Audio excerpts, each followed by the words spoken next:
Multiverse launching in 3, 2, 1. Greg Nelson, thanks for being here. Milty's Hey. World. Well, hey, thank you, Milty. I appreciate it. And, I've been looking forward to this for a while. And I know you've been on this journey of, I've been with you from the beginning, since before you even launched this. And so it's been really awesome to see your progression so far and how quickly you've come in such a short period of time. Thank you. If you don't mind, you go ahead and start sharing that story that you just told me.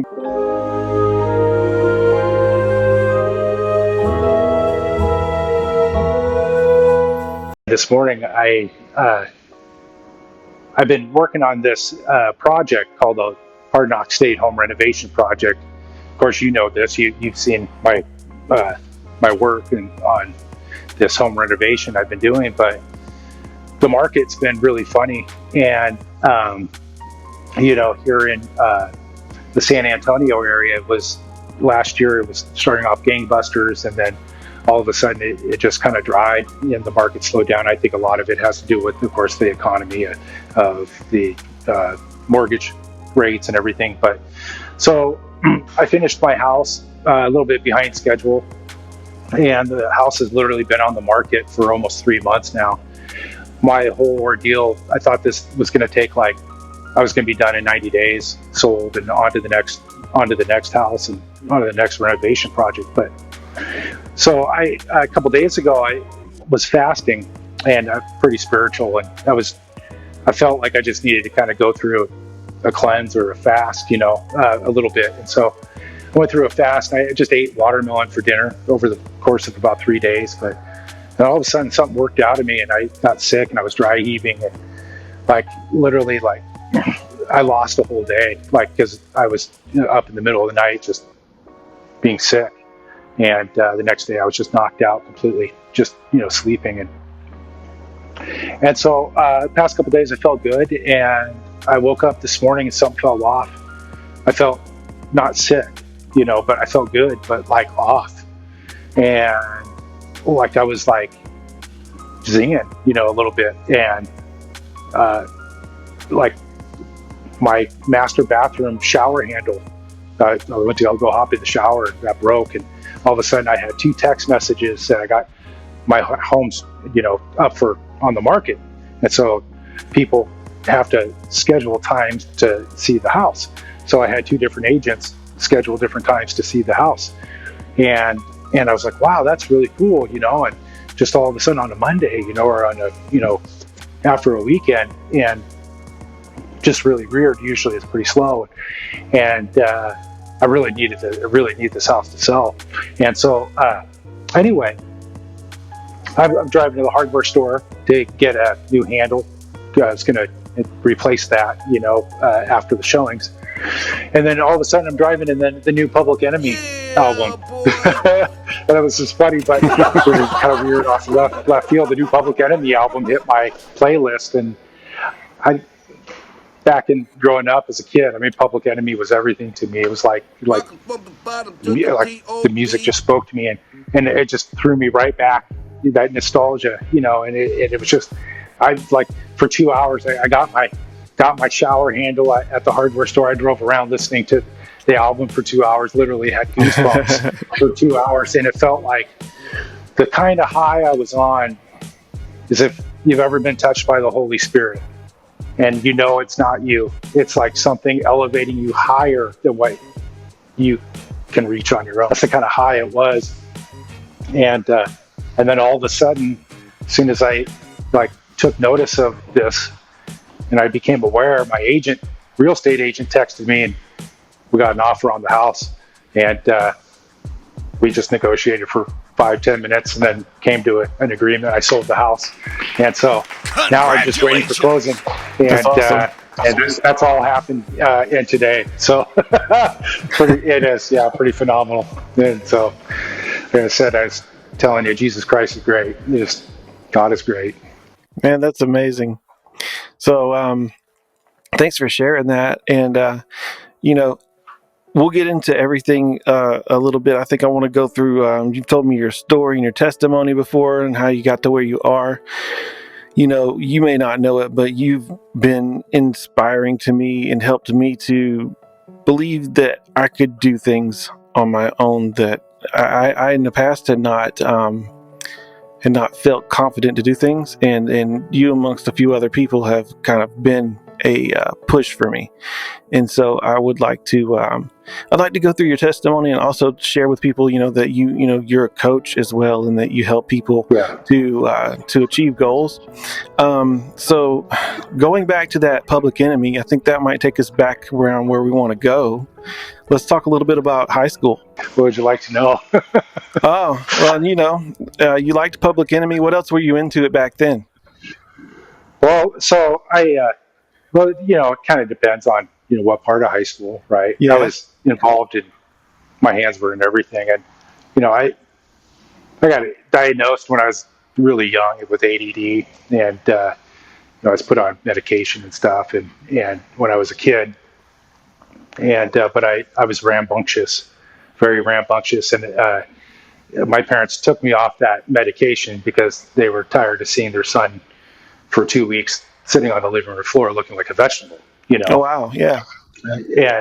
And so I battled with things like this my whole life. ADD is just, you could tell, right?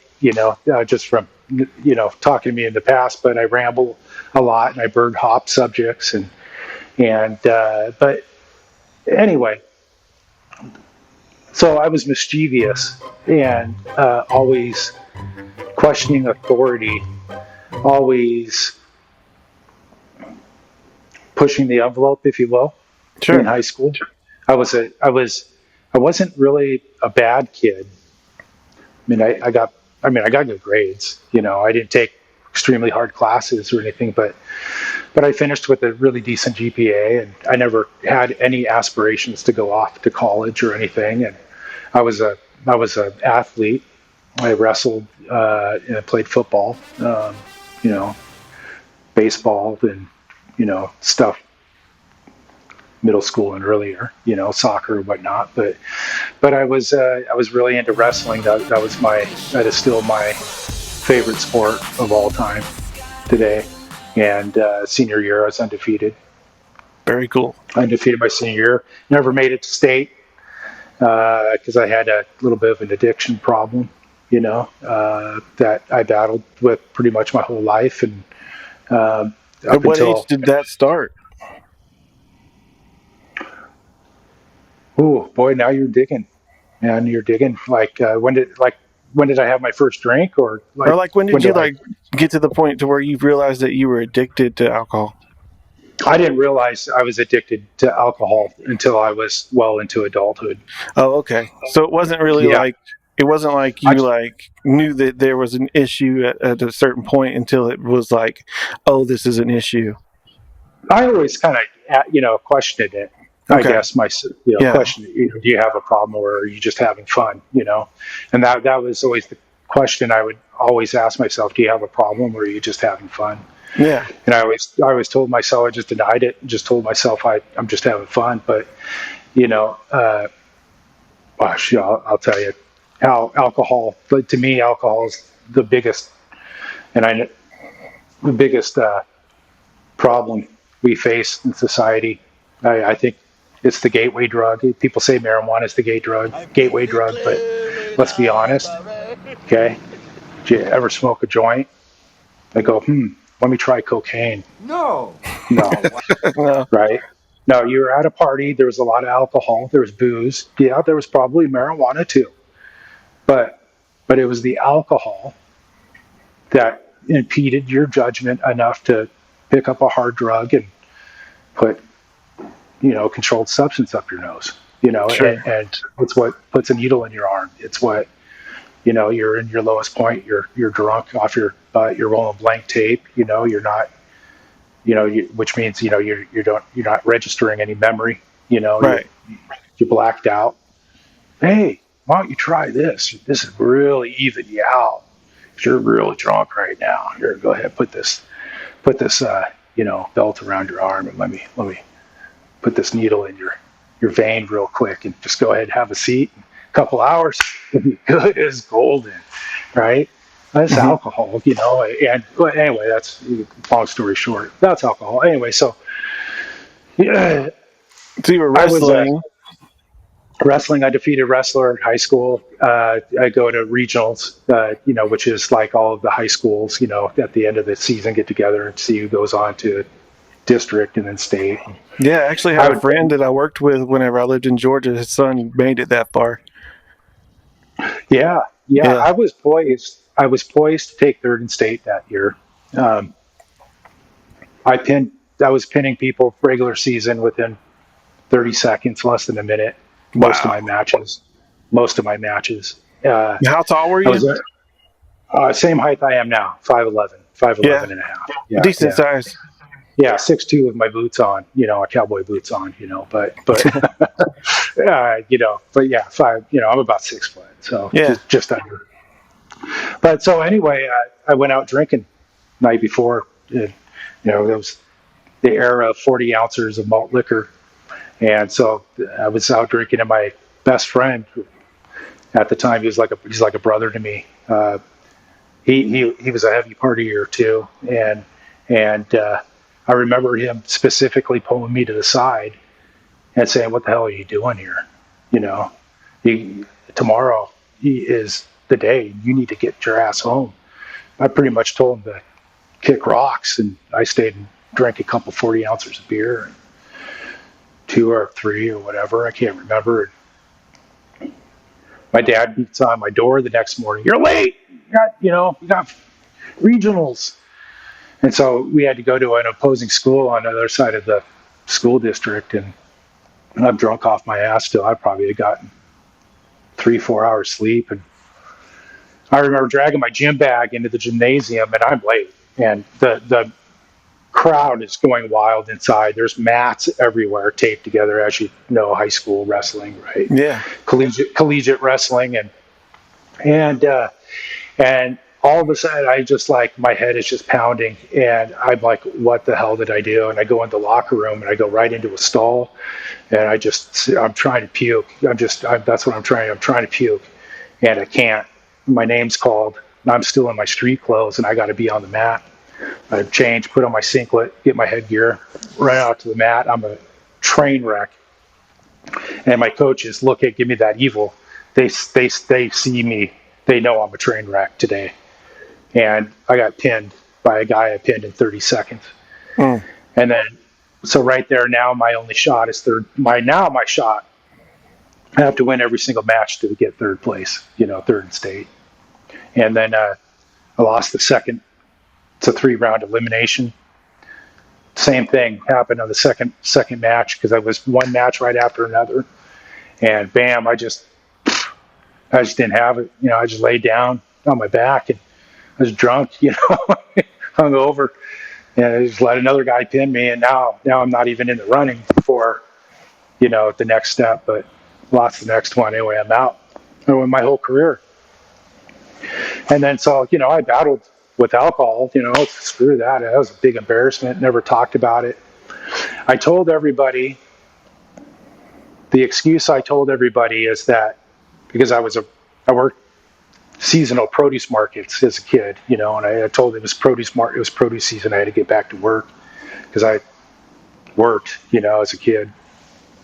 So, but that's alcohol, and that's what it does. And before you know it, you think it's social, you think you're just playing, and then all of a sudden, that one bad decision screws it all up, right? Yeah. I mean, it doesn't screw it all up, but it possibly could, depending. So, Well, it definitely sets you back to where you get started later, right? much later. I think that if I had not been open to wanting to try, if I had not been experimental with alcohol. I remember 11 years old, my parents had a billiard room, and they had a wet bar and everything, and they had all their, all the bottles along the mirrored walls. And I remember my parents going golfing, and Me pulling a bottle of Jack Daniels down at 11 years old, and stealing sips out of out of the bottle of Jack at 11. So I had there was a problem, and the reality is, Milty, is that we all have that gene. We're all born with it. It comes from back when people drank wine, for water, because the water was bad. Wine Right. was fermented and it True. cured, and so that gave us them a lot. And so we were literally all winos back in even before Christ, right? And so we're all born with that gene. Every single one of us has it, but it's flipped on in some people. And Oh even yeah. in a family of alcoholism, you can have alcoholic, granddad, mom, dad, alcoholic, kid. The gene doesn't even turn on them, and they can go have a social drink and be completely fine. And my dad was that way, right? My dad, I watched him my whole life come home from work, have one beer when he got home, have one beer with dinner. That was it, and that's, and there were like Budweisers, not really heavy beers, right? And Right. yeah, but I couldn't do that. I drink one beer and I was drinking you know, well, at the end there, an 18 pack a day, and so, yeah. So, So how did so you I go went, from? I want to ask you, how did you go from like wrestling? I know that you eventually got into sales. What was the journey between those two places? well, I'd always been a salesman. Like, Okay. I've always been a hustler. So I grew up in a pretty affluent neighborhood area, Yeah. if you will, but I grew up very middle class. In fact, I remember as a kid in the house I grew up in, I remember taking lunch to my dad at his second job while he was stocking the shelves at a grocery store. And I remember bringing him a sandwich in the evening after he got done with his regular sales job. So he was working two jobs to get us into that neighborhood. My mom was a full-time executive secretary for a big outfit, and so they worked, and if I wanted really nice things, I had to work too. And it's just how it was. And it's not that I had to go to work. I mean, I had a roof over my head, I had clothes, I had but you want things, right? I mean, You want you some want things Jordans, that, huh? yeah, right. You want the Walkman, you want these things, right? Yeah. And for and a lot of kids in my neighborhood, the parents just gave it to them, but me, I had to work for it, and that instilled a work ethic in me that I think that is second to none, and that has saved my butt, saved my bacon more times than I could even count on, because then I had to, my stupidity may have got me in trouble, but my work ethic saved me, and that's happened many times. But at 13 years old, 12, 13 years old, I took on a paper out of Seattle Times, an evening paper out. I grew up in the suburbs of Seattle, and I took on it. Seattle Times was an evening paper out, so I took on that after school. After about 6 months, maybe a year, I got greedy and I wanted more money, and so I took on their competitors' paper route. And back in the day, I don't know if you remember youth paper routes, but they were literally it's teaching the youth how to own and operate an actual business, because you're a contractor, and you buy newspapers you're a distribution, right? You buy a route, you agree to take on this said route, and they want you to farm that route, they want you to grow that route, they want you to collect the money for that route, and then you have to buy the newspapers from the actual newspaper company. And so you are your independent contractor. It's a 7-day-a-week operation. If you want a day off, you gotta hire a replacement. You gotta Wow. hire somebody to fill in your route. So of course, I was 7 days a week. If I wanted to go on vacation or whatever, I had to put that in advance and hire somebody and train somebody for that position. I had to go door to door during selling at subscription events, and learn how to cold call, knock on doors, and do that. Learn how to collect money from customers. And believe it or not, you're talking. I mean, houses today that are $2 million, and you're knocking on the door for an $8.50 subscription fee, and they're avoiding you. And Yeah. you see them avoid you. You see them peek around corners and hide from the newspaper guy. Remember the movie Better Off Dead? $2. I want my $2. You know, it was like that. You know, Yeah. and but but that again, that is still the work ethic in me. And then from there, I went on and did other things. You know, and of course, got into the grocery produce business after that, and my dad was in the grocery business. That's what drove me to that industry.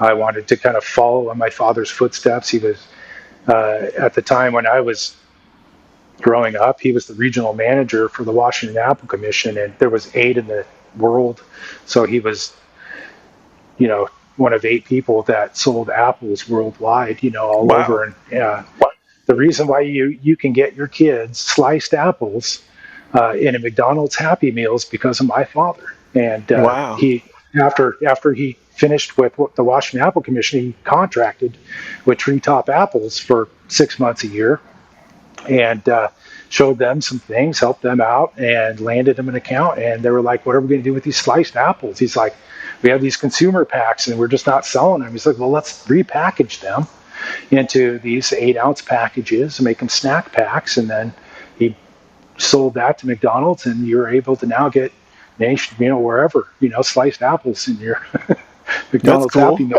My dad is the world's best salesman.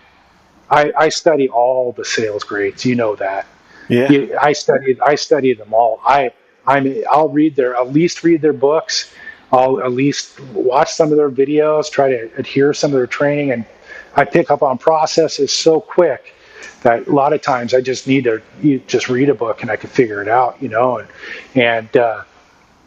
but my dad is the greatest salesman in the world, and he's one of those guys that you're just having a regular, just normal, just relaxing conversation, and all of a sudden you're signing, shaking hands, and you didn't even realize you bought anything. One of those guys, and just so smooth and natural, and yeah.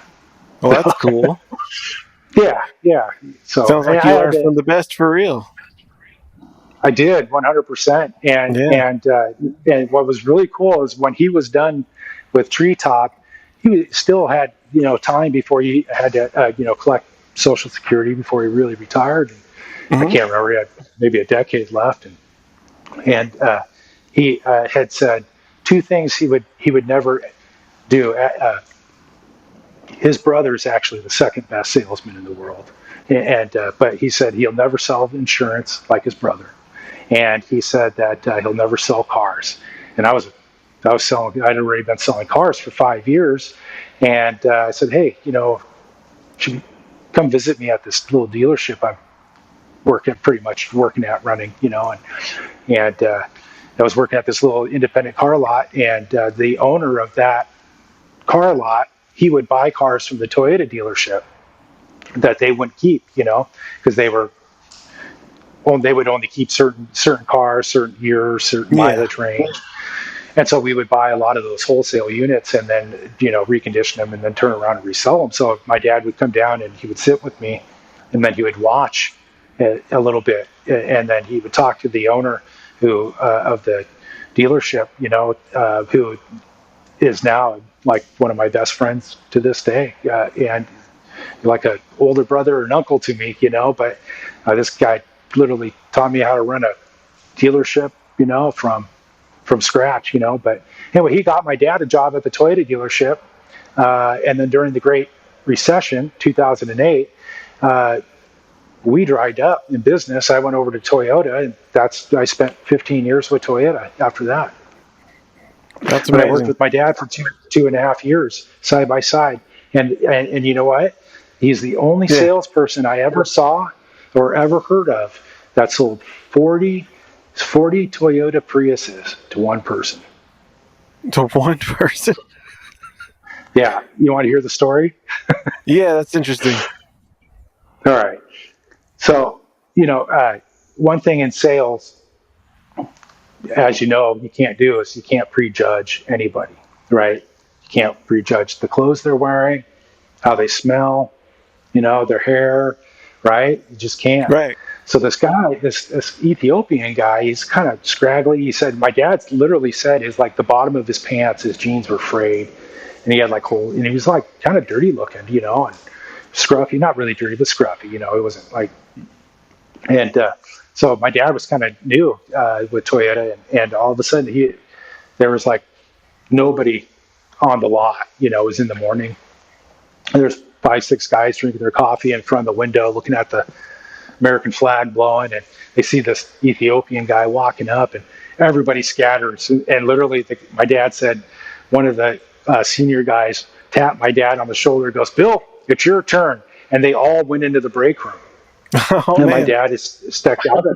And my dad's like, "I don't care. I'll wait on anybody." He goes out, shakes the guy's hand, waits on the guy, has a good old time with him, and shows the guy around, shows him everything the guy wants to know about a Toyota Prius. And they go down to sit down in negotiations. And the guy goes, "Okay, well, here's the deal." He goes, "I'm the CEO of this company called the Green Cab Taxi Company. We're just starting up. Every single driver's got to come in. They got to apply and get approved for a car loan, but we want to buy 40 Toyota Priuses. Wow. Can we get that going right now?"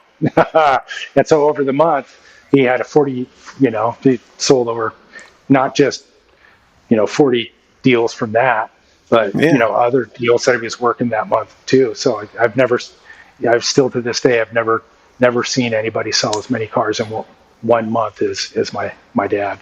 Absolutely, man. Yeah. I've learned the same Pretty thing. wild. You can't ever judge a book by their cover, because a Never. person can have on, like ragged clothes all day long, but they might have a band in their pocket. You never know what they got going on.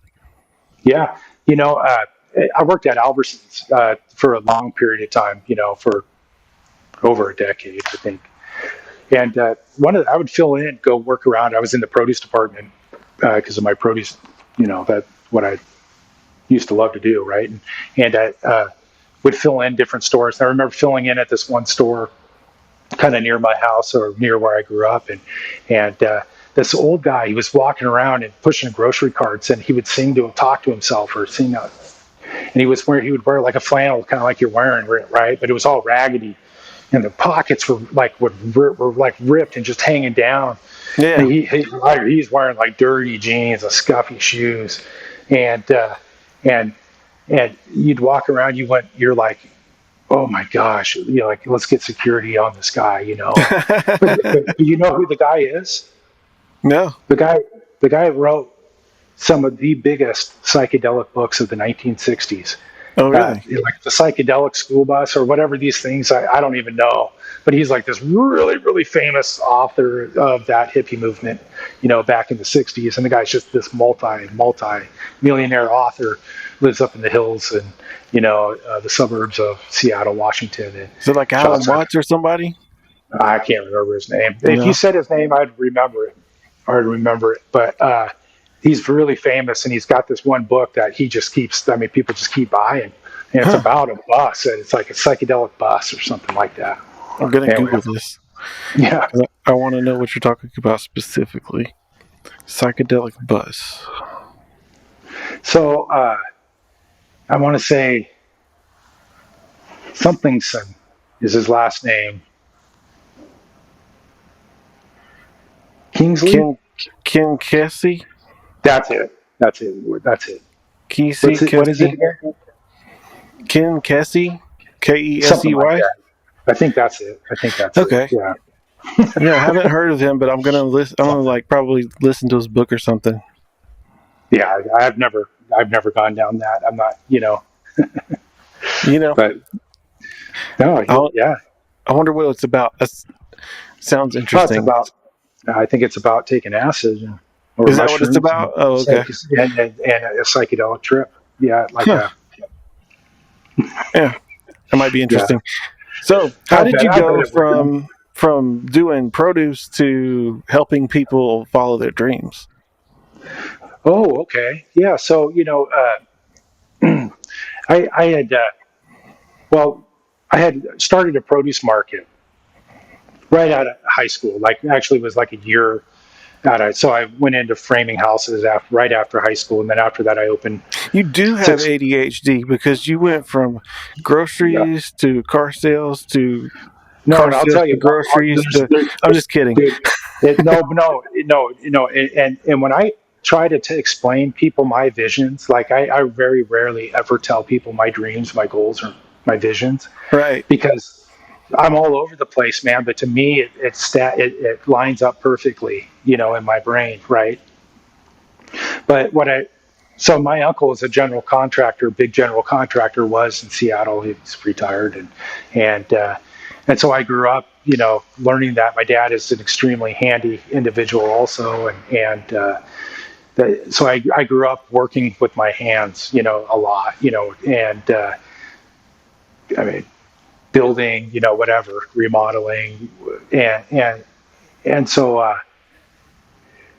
it's all my wrestling coach.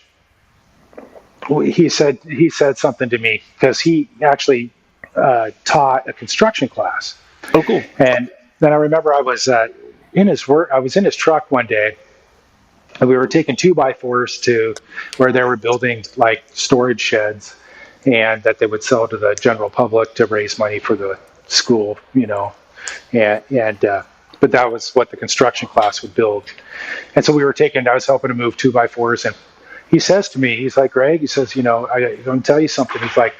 He's most people will never listen to this, but he goes, take this advice. And he says, if you could do two things, you'll save yourself so much money in your whole lifetime. And that's if you could work on your own house and if you could work on your own automobile. Those two things will alleviate all sorts of headaches, and you'll save all sorts of money. And he was absolutely true. And I took that to heart, and it is a skill. Construction building is a necessary skill, in my opinion, for me. And so it's something I always wanted to do. Well, no, that makes sense because learn how to if do you that. do what you've done here with the house that you're just about, you've sold, that, you work on it yourself. It's your place that you can live in right now. And then as soon as you sell it, you have the profit that you made off of it. And then you can repeat the process. You can save money. You can always make yourself some income no matter what when you have a skill like that. That's it. Yeah, it's what's called being financially independent. Yeah. There's a difference between financial independence and financial freedom. Financial freedom is, Elon Musk, right? That's the guy. I mean, Donald Trump, right? That type of income is disposable income. But financial independence is knowing enough skills to where you do not have to rely on somebody else for income. You can rely on yourself for income, and when you do that, when one of my friends, I can call him a friend, but he's actually my old boss's one of his best friends. He's this multi-millionaire guy, Right. and he told me when I worked at that car lot, he says, Greg, there's a lot. People say your house isn't a good investment, blah, blah, blah. I mean, let's think about a house. It's a place for you to live, right? And raise a family. It's really not an investment. In some parts of the country, real estate, residential house is not an investment. Other areas, it is a solid investment. And from where I'm from, Washington, it was a solid investment. But so anyway, where was I going with this? Oh, we were going from. I interrupted you. It was my fault. Oh yeah, we were going from. Yeah, you were working at. What did I say? How did you go from produce to helping people follow their dreams? Yeah, and then I interrupted you and said that you must really be ADHD because we went from this type of job to that type of job, back to this one to that one. But no, and then you were explaining that, it is a means of not having to rely on other people. That's right. And being able to create your own way. Yeah. And so this multimillionaire, thank you. He told me, he said, Greg, if you could pay your house off, you will truly be free. Once you own your house outright, you have true freedom. And you don't have to be a multimillionaire either. You don't. You just, I mean, your number one expense in life is your living expense. Yeah. It is your house. It is your apartment. It's whatever you rent, right? And And if so you can many knock people that, are paying to live.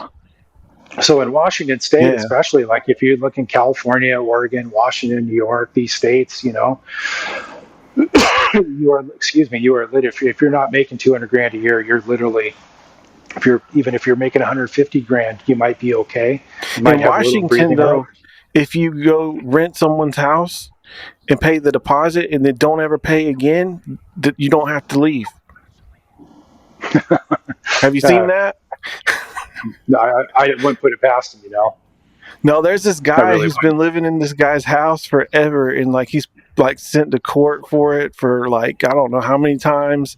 He can't get the guy out. The city just keeps paying the rent to the man that owns the house, but he could just let it go and let this guy stay Yeah, there and get the money from these people for the government, but he doesn't want this guy just living there for free because of the principle of the matter. The people in the neighborhood are mad about it. It's crazy. certainly. Yeah, no, certainly. Yeah, that's squatting, and that's the Yeah, that, and so uh, Grant Cardone talks about this is the problem with renting out single family residential real estate, and he's yeah, absolutely right. You've got one person in your house, and you're relying on that as your investment, and they stop paying and they squat. you're out. He's this guy's lucky that the city stepped in. Yeah, for real. Because a lot of But people yeah, they don't. owning a house is an asset. I'm sorry, Oh yeah, I'm being silly, really, but no, man, I love it. owning owning a house is an asset, and you were going on with that. I'm sorry for interrupting. Yeah, yeah, yeah. No, so it is, it can be. So like in Washington State, or like if you were in California, let's say, and I don't know what kind of future projection or growth they're going to have, Right. but like for instance, I this is my fourth house that I renovated, fixed up, and have resold.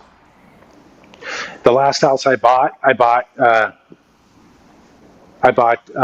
for just tell you this, it was listed at $360,000, Okay. and so I bought it.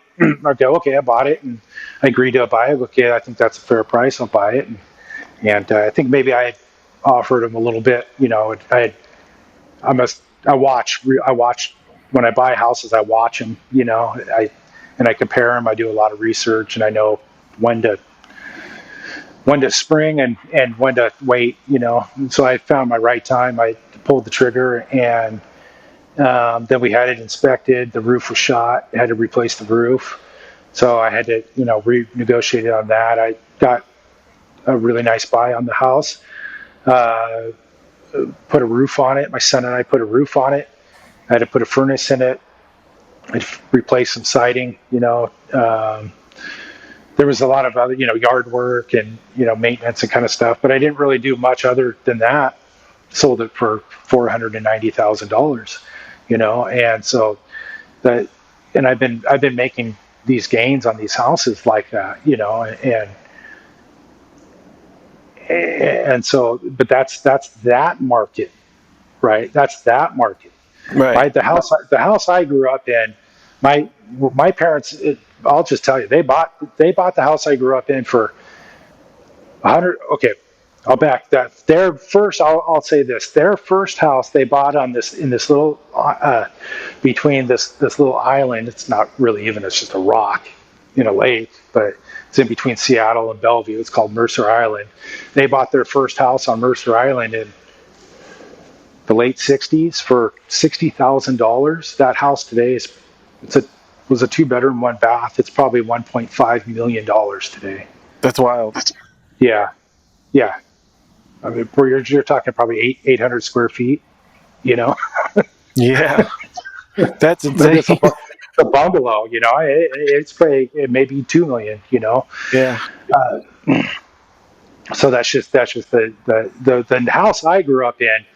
Get this. So in the 90s, when we graduated high school, my friends 2 doors up the street, they sold their house. Their parents retired, moved to this area called Squim. That's where a lot of people retire to in Washington State. Yeah. They sold their house for $690,000. Okay. Okay. Now those model houses, when that neighborhood was brand new, it was an expensive neighborhood for the year 1979. My parents bought a model home there, and it was Right. $141,000 in 1981. Wow. Yeah, and so in what 93, 94, my neighbor sold their house for 690,000.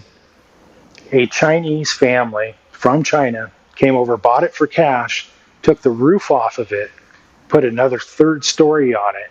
Now that Wow. house is, now you're talking, that house is, I don't know, millions, right? Just, Yeah. it's crazy. But it was just a regular, dude, I am telling you, Milty, it was a regular freaking area when I was growing up. It was like Yeah. everywhere else. It was like everywhere else. I lived in Jacksonville, Arkansas for a couple years as a kid. I lived in different areas. It was just a regular neighborhood, just like everywhere else. What changed that area, the whole demographic of changing that area, is ultimately when Microsoft went IPO, and in their Redmond facility, we always had Nintendo. Yeah. It was always, headquarters was always in our backyard, but Microsoft, and then later everybody who's got a kind of high tech presence has got some sort of office in the Seattle area. Okay. So it's like a Silicon Valley, but in the Northwest. And it's big, it's huge. Amazon headquarters is there. I mean, it's just That's wild, man. nonstop. Yeah. So There's not a lot of places that are like that either. No, not at all. Have you been up there and ever visited, or? I know I've not been there, but as much as I like the outdoors, I need to go up there. Oh, yeah, buddy, let's go. Like you want to take your family? I'll be your guide, personal guide up there. I'll show you all around. We'll have a great time. Heck yeah, we need to plan something like that. Absolutely. So you started working on houses and building, or not building, but remodeling houses and like flipping houses. And so when did you start Hard Knock State?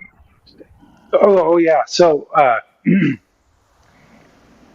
so that actually started in February of 2022. Actually, officially, that's where it actually started years before that, but that's when it started. And then I got my business license in like March, April, May of 2022. Okay. And so I've always been into like positive mental attitude material, right? Audiobooks, this kind of, tapes, cassettes, audio programs, regular books, seminars, webinars. And when I had my first produce market, I actually got involved with the Amway Corporation. And I took on, as I was running my produce market, had a, Amway distributorship I was building, and I had, started building a pretty good sized downline. Not nothing crazy, but it taught me a lot. But one thing they had in there was a book of the month club.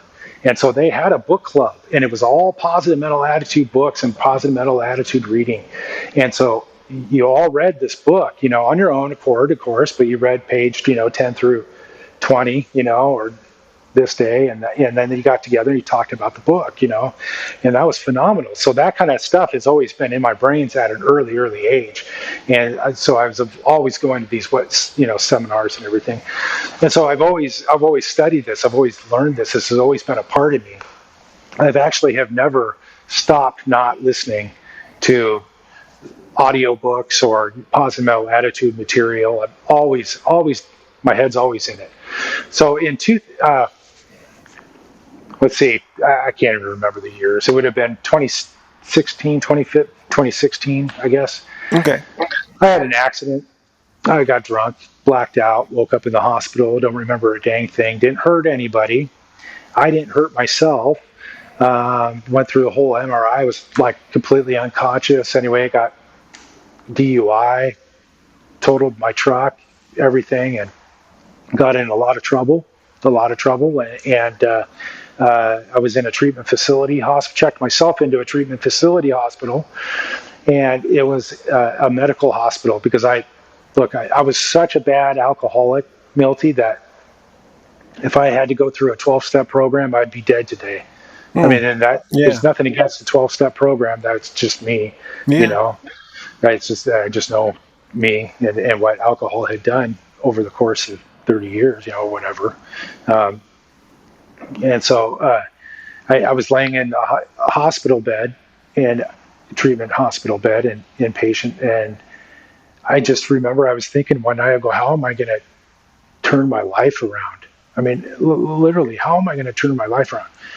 Because right before that, like I had left the Toyota dealership I was at, that I had the Toyota dealership I worked at with my dad. Okay, I love those people. The owners and that family have got such a special place in my heart. They're the Dachshund family. Just shout out to them. They're like really, really good people. Anyway, I always try to go back, and I always try to work for them. Okay, just because I love them so much. You know, I don't know why. Just me. You know, car salespeople are funny because sometimes you fit into a dealership. You with me? Mm-hmm. Like sometimes you just don't jive. Like no matter how hard you try, you know, it's a friction. You know, and business is like that. Relationships are like that. You know, there's just going to be some relationships that just don't work. Doesn't mean you don't like people. Doesn't mean you don't love them or care for them. But it's just 3 times I have tried to work there. Just for me, it just doesn't work. Okay. Anyway, so I went to the Toyota dealership where I spent pretty much my entire Toyota career, but I went back there for a little bit of time because the son is running that store, so I was able to work with the son, which is something I really wanted to do. You know. Yeah. So yeah, but anyway, so I had just left that store. The store I built my career, I had to go back to work at Dachshund. Didn't work out. I had to cash out my 401k. I mean, dude, it was bad. Like I was like strapped, you know. I mean, getting the power turned off, the water, you know, utilities turned off at my house was a regular thing, you know, for me, you know, just because I was such a loser, right? I was such a drunk, and so anyway, I'm in the hospital. I'm like, how am I gonna turn my damn life around, man? And I just started thinking, you know, I prayed a lot, you know, I just started asking God, please help me turn my life around, you know. And then all of a sudden, these things from all these books, dude, I swear to God, like, just started like coming into my head, like, okay, well, what does this person say? This person says this person says that. Okay, well, these people are saying the same thing, and they're just saying it differently. But this person's saying this over here. So I just started taking these pieces. Okay, let's break this down into a process. Let's break it down to it because no one has done this. I haven't found one book that broke everything down into a coherent, easy to follow, seriously, easy to follow, simple. The things that work in life, Milty, are simple. The most simplest things have no friction. They are simple and they work. So I figured it out. Number one, you got it. So I'm laying in the hospital bed, and it was 3. I had 3, and I eventually had taken number 3 and broke that into 3 and 4 because it was 2. So I realized it was 2 steps into 1. But number 1 is you got to know what it is you want. So the reason why I wasn't getting anywhere was because I didn't have a definite purpose. I actually had no morals. I had nothing I really freaking believed in, man. You know, I mean, I believed I was, you know, conservative and government, this kind of thing, and that was because of another famous individual I ran into while I worked at Albertsons. I'll tell you that story. That's a pretty remarkable story. But that guy literally straightened me out, and it was like, you got to believe in something. I'll tell you in a second. Okay. Anyway, he's like, but he says you got to believe in something or you'll fall for anything. And he's like, literally, right in my face, like this, as we're having coffee together. Yeah. You got it. You're like this. I'm like, okay. Okay, man. All right. But so anyway, so I'm like, okay, so you got to know what it is you want. So what is it? What is it? So are you having? Did you have a dream about something that you really want? Is it a trip to Hawaii? Is it a podcast? Is it Is it a coaching practice? What is it? Is it you want $10 million? What is it? Know what it is you want and be absolutely crystal clear on what it is you want. Okay, what is that goal, that dream, that vision? Number two, you got to change your attitude, your mindset, because what you've been working with up until now hasn't been working for you, hasn't been serving you any purpose. It hasn't been getting you to where you wanted to go.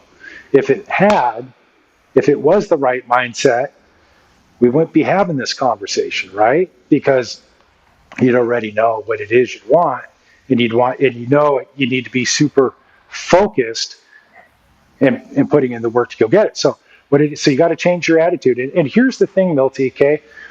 Throughout life, we go through, we're conditioned through our parental and our social upbringing and our conditioning, okay? The reality is that your set of beliefs, your core set of values from your family, they were instilled in you and locked in your brain, formed in you like concrete about the age of 8 years old, okay? And so nothing's going to change that. Let's say you're Catholic, hypothetically, okay?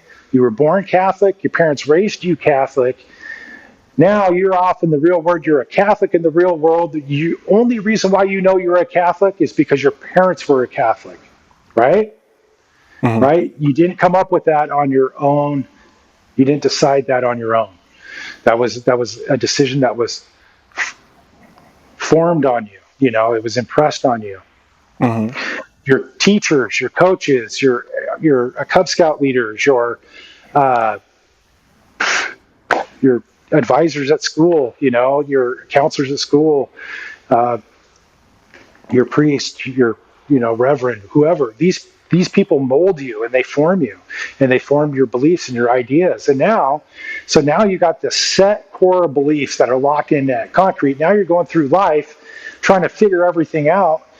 20 years down the road, now you've agreed upon these other beliefs from other people, right? And their ideas and their, thought processes and what they think is success and what they think you should and shouldn't do and blah, blah, blah, blah, blah, blah, blah. So then we start doubting ourselves all the time, Things don't work out. We try to be successful. Maybe we swing the bat a couple times. Not for me. Not for me. I guess I'm an hourly worker, right? But that's not true, man. It's not true. So what happens is I have a thing called the circle of success. So if you think of a circle spinning counterclockwise. Okay. There's an outer circle and an inner circle. Okay. The outer circle is your universe, and it is, well, let's just say it's constantly spinning clockwise. Okay. But the inner circle, you're spinning counterclockwise. You're creating friction within your universe based off of your own beliefs. You're just always like stubbing your toe. You're always like fudging a contract. You're always like dropping the ball at the last minute. You're always, when you get 2 steps ahead, you always get knocked 5 steps back. And it's just all these unfortunate events just keep happening over and over repetitively. Every time you go, and it just repeats. These things just repeat. They cycle themselves over and over and over again. And it's all because of our mindset. Now, when we start being aware of our thoughts and we start changing the way we talk about ourselves, we start changing the way we believe about ourselves, we stop all the BS and the limiting beliefs and the limiting self-talk, and we start telling ourselves who we really are, which is the son, the daughter of the Most High, right? We are Mm-hmm. cut from the cloth of God. The We're His very children. image. Yes. The very image. He is in us, and we are in Him. Right. So we have His power. We have His godlike power within us, and it says it in the Bible. Right. Mm-hmm. And so we have those same. So now, we start thinking like this, and our mind all of a sudden, ding, ding, ding, ding. The friction just all of a sudden stops, and now we're focusing on the good. We're focusing on the glass is half full. Let's make lemonade out of lemons. My shower handle came off of my hand today. Meanwhile, I got two people want to come over and look at my house today. The world is in chaos, and I'm going to have to cancel these appointments, and the day is screwed. When in reality, the shower handle was a distraction. Yeah. It's a distraction for all the other good that's going on. And look at the day I had. Just amazing. The shower handle wasn't even, I broke the shower handle. Whoops. Whoops. Right? But if I Yeah. had let that stop me, I wouldn't have had the day I would have not let the goodness of God reach me today. Yeah. The frustration had stopped me. So that's because I have changed my mindset. I've changed the way I think.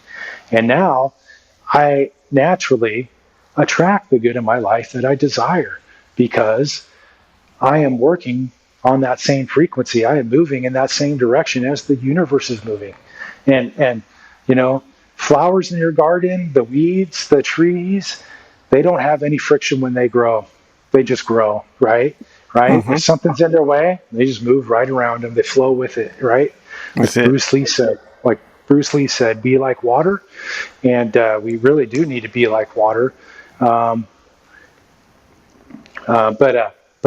yeah, so, and then the third step is that we want to write our goals down. Okay. So Harvard did a study back in, I think it was like in the 70s, like the late 70s, about goal setting and people who actually write their goals down. This right here, this third step, is where I lose almost everybody. 80% of the people refuse to write their goals down for some reason.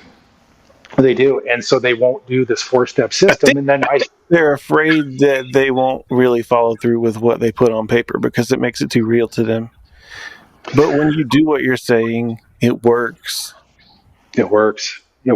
And so there's been so who are the teachers that have talked about writing this down? Okay, let's talk about that. Bob Proctor's one of them. He was talking about a goal card. You write what you want on a little business size card, your goal, and you keep it in your pocket. And every time you put your hand in your pocket, then you think about your goal, right? Of course, Grant Cardone, he has said this. He's like, you want to see magic happen? If there was ever magic happening that can happen in this world, it comes from writing your goals down. Something magical happens when you write your goals down. Brian Tracy, the famous sales trader, Brian Tracy, who was Grant's mentor. Okay, people don't realize that, but Grant studied Brian Tracy more than he studied anybody else. And Brian Tracy said, you got to have SMART goals and you got to write them down. So Harvard said 3%, or what is it? It's 83% of people have no goals. Okay, 17% of people have goals, but they do not write them down. 3% have goals and write them down, but the 3% who write them down are the 3% who make stuff happen. They are the real goal achievers. They are the manifestors. These are the people, when you want to talk, you know what manifesting is? It's bringing that into reality, which is not in reality, which is unseen. And it's also in the Bible, isn't it? Yeah, manifest is said so many times in the Bible. And now we're just starting to bring this word up again. And a lot of people think it's like there's like this hippy-dippy connotation with it, but it's a very common word in the Bible. And it's just essentially it's taking a sentence and using one word instead of a sentence. It's the definition of manifest is bringing that into reality, which is unseen. So that's all you're doing. So whenever you don't have something and you write your goals down and you work towards it, and then all of a sudden you have it, you have now manifested that into reality as true manifestation. So the fourth step is you got to put in the work until it's yours. You got to put in the work until it's yours. So how hard do you want to put in the work? How much effort do you want to put in? You should at least do something a little bit every day. Okay. If you're a busy parent, you got, kids with after school activities, you got your double income, you 2 kids, right? You got your husband and wife both work. You both, this is what my wife and I used to do. I would come home from work. She would take off to work. I would come home. She would come home from work. I'd go to work. Right. And then we just see each other in passing. Right. We did that for, 10, 15 years, 20 years. Right.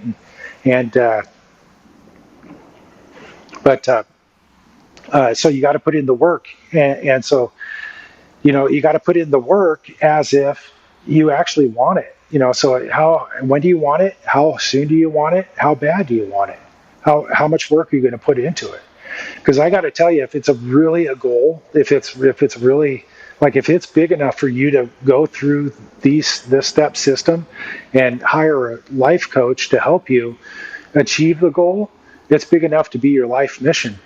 And that right there will get you waking up in the morning with a smile on your face, ready, cocked and fired, ready to go, every morning.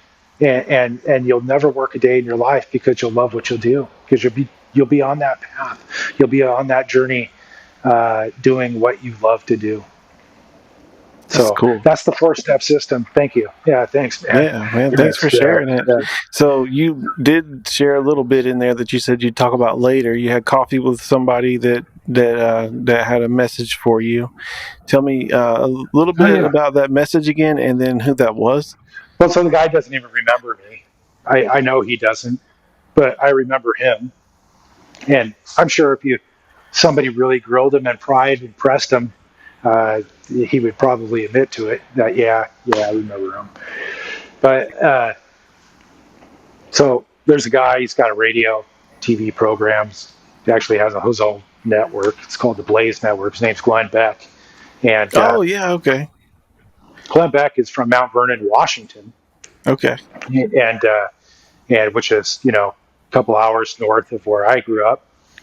And he's probably 10 years my senior, I think, maybe a little bit, maybe 15. But so I remember we were stocking shelves in the produce department, my boss and I, and I remember this gray-haired guy walks in. He's probably 40-ish and 35-ish, but that's what it seemed like. Anyway, got to talking, and he just all of a sudden this guy just kept coming back and talking with my boss and stuff, and then so I all of a sudden would join in on the conversations when he would come around and get his bananas in the morning or whatnot. And one day he brought a picture in. He's like, "Hey, look, I was on an extra on the TV show Cheers. And had this picture of him with black hair drinking a beer, where Norm and the other guy, Cliff, are at the end of the bar, and he's just this extra, drinking a beer. I thought that was pretty cool.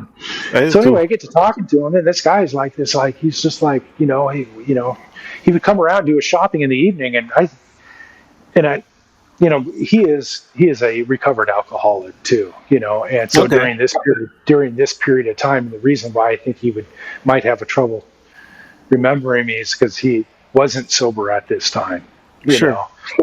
And I knew that, there was periods I knew this guy's kind of half cocked, coming into the grocery store. I should say that because he is a good man. You know what I mean? Oh, He's a good man. He's a very good man. And he would just sit. I mean, who else would just take their time with a 20-something-year-old kid, just sit around talking to him about things like beliefs of government and what really happens behind the scenes, and how you should just be so willing just to let them do whatever they want to you, as Right. the government works for the American people, not the other way around. And that's what our forefathers. There's the reason why they came over from England, right? Yeah, You know, that's what they so intended it to be like, wasn't it? yeah, totally. And so I remember one night I bought him a cup of coffee, and as I loaded on my produce cart, and we were just talking one night. And wasn't much going on, and I was pretty much all had completed a lot of my work, and we were just standing around talking and drinking coffee, and he just tells me, he's like, and this is when he we're in front of the little coffee pump, coffee pot. He's pointing my, I'm like, yeah, okay, Glenn, okay, yeah, yes, sir, and but then he comes in like a week later, like, and says, hey, look, man, he's like, look, I'm my agent came through for me. I'm just gonna start a radio program, and then hopefully that's gonna start being a TV show. And I go, oh, dude, how can I be a part? He's like, oh no, he's like, blah blah, He's like, hey, let's see. He goes, you'll forget about me. You'll go by. You'll go on with your career. And this is what he said. He goes, 5-6 years will go by. You'll forget all about me, and then all of a sudden you'll see me on TV one day, and you'll remember me, and you'll remember. I remember that guy. And sure enough, that's exactly what happened. That's exactly what happened. That's And cool. I remember, and I was sitting in there. I was in at the car lot where I was working, and I remember it was in the evening, and I was watching headline news, cable headline news, and it was the Glenn Beck show when he had first come on. I was like, oh my God, I know that guy. Just like my first time watching, I know that guy. Right. Yeah. Anyway, That's cool, yeah.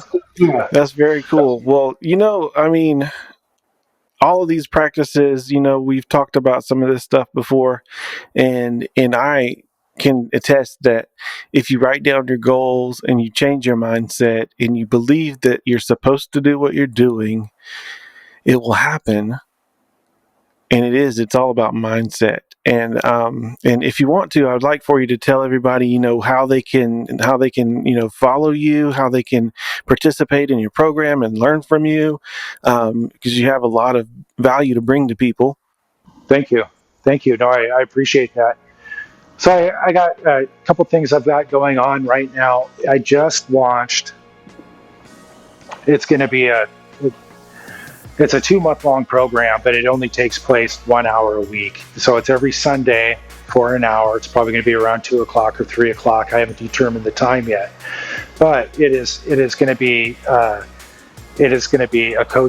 group coaching session, and it is going to be how to sell. The title is How to Sell Cars and Make a Lot of Money, and other large retail ticket items. And so I'll take people who are, maybe you're unhappy, maybe you've always thought that, hey, maybe I could be because one of the things I also am is a car salesman, right? I mean, and because we hardly even ever didn't even talk about that, but that's really how I got started in my coaching business, was because I was a coach working at a very large volume automotive dealership in the Northwest, training and coaching 50 sales associates, right? And so teaching them, and so how to make mindset is everything in large ticket sales. It is, yeah. And because you got to believe, right? And so I'm going to teach people the whole SEP system, the philosophy behind it, the mindset behind it, how to learn this all, because the biggest fear and what stops people from entering into big ticket retail commission sales is the word commission. Because most of these jobs are, commission, that's how you get paid. So a lot of places, they'll pay a minimum wage or, commission, which is ever higher. And if you get a minimum wage paycheck, you're not working there very much longer, just right. It's just not working out. Right. And so I have helped people from all different walks of life, all different industries. I've helped medical doctors who've transitioned into automotive sales. I've helped attorneys, you name it. I've worked with them. Okay. And so there is a whole that's scary, right? And even so nobody, no matter what income level you come from, whether you're making $15 an hour guaranteed income, or you're making $250,000 a year guaranteed salary, coming into a fully commissioned job scares people and stops people from doing it. So I'm going to teach people how to do it so they'll have the skills so they can enter into a dealership or a showroom, furniture, appliances, stove and spas, whatever it is. They can enter boats, power sports. They can enter into that showroom and they can hit the ground running from day one, and they can become a top producer. They'll literally have all the knowledge to sell at a top producer status. Maybe they're not going to be the number one guy in the store, maybe not the number two guy, but they will be in the top of everybody. I guarantee that. And so I teach not just the philosophy of the process of how to sell cars, but the dynamics of the follow-up phone call, how to make the follow-up phone call, how to formulate emails, text messages, how to make the follow-up phone calls, how to be effective and essentially convert prospects, people who are shopping, into customers for life, because that's what we want, is customers for life. We want them to send their friends and their family in to see us. But more importantly than that, that's one aspect of it. But the other aspect is in goal achievement. There are going to be, if it's a big goal and there's something that you really want to accomplish, it's a life mission, it's something big, right? Something that you're setting out. It's your own business. You're starting your own business. You're starting your own podcast. You're starting whatever, right? A restaurant, whatever it is. You're going to be forced to get out of your comfort shell, and you're going to be forced to have to talk face to face with other people to explain your idea, to stress and sell your point of view and why they should either invest money into you, why they should believe in you, why they should buy, why they should support you, why whatever, right? That's right. It's all people skills. It's all the negotiation. And you could take that skill and you can learn that skill and you can be successful in sales. You could be a homemaker, wanting to start a quilting business or, whatever. And you could learn that skill, and you can succeed at your dream, your vision, your goal, because that's what it is. And when we all understand this and we're all thinking alike, the world is just going to be a better place. It just is. So there's I don't remember his name. He's a actor or comedian or something like that. But he started out as a door-to-door salesman because he didn't know how to do public speaking and he was nervous and stuff like that. So he went door-to-door sales until he got really good at his pitch and he made people laugh. He made people have a good time. They bought his product, and then he went and started acting. I was told when I first got into selling, my boss told me, he said, in sales, where life is a stage and the best actor wins. And so we have to sell ourselves. We have to act, let's be honest. The reality is, especially, nobody likes the guy with the plaid blazer, the white patent shoes, right? You know what I mean? You got to wear that little fedora if you do that. The double knit polyester slacks, and hey, you want to come buy a car for me, and But you know what? The funny thing is, why that guy is so iconic, and why we hate him so much? Why is that? Because it works. Because it's entertainment. Yeah, it's entertainment. People come for the show. They that is an entertaining character. That is a cartoon character brought to real life. And nobody in today's world, hardly anybody, ever dresses like that selling cars, right? You just don't. Right. You just don't. But you did back in the day, because that was you entertain. You were an entertainer as well as you were a confidant, the right-hand man, an advocate, you know what I mean? Right. And so, but people come for the show, and they come to be entertained. No one wants a boring salesperson. They want to laugh. They want to have a good time. They want to feel good. That's a car purchase is people's second biggest purchase in their life. They don't want it to be a drag. Nobody wants it to be a drag. And you know what's funny? They say, the real estate is your biggest house purchase you're ever going to make. Most people are ever going to make it their lifetime. Mm-hmm. It should be best buying experience. It should be the best buying experience. Yeah. It should not be a stressful time. It should be a joyous time. You should be happy through it. And the agent, your representative, the people that you work with, that you employ to be your representative, to be your right-hand man, they make it or they break it. You know, Okay. they either make it that beautiful moment or they make it the stressful moment, because a good sales professional will understand his clients and they'll understand the emotional volatility that they're going through during this big purchase. And they'll understand that everybody buys a little bit differently. Everybody's got a little different process, a little different program. Like today, my agent texted me today, hey, is there any way you can send me your utility bills? Because we got a client who is, looking at your property, and they're also looking at 3 other properties, and it's coming down to the utility bill. I go, are you kidding me? I mean, this That's a is something smart decision too. Some they're going to have to pay regardless, and it's only going to fluctuate a couple dollars between zip codes. I mean, so okay, whatever. But that's what the customer wants, so let's give it to them. Because if that helps them solidify their decision that this is the right person, and what if I would have said no? They may have walked away. I'm busy.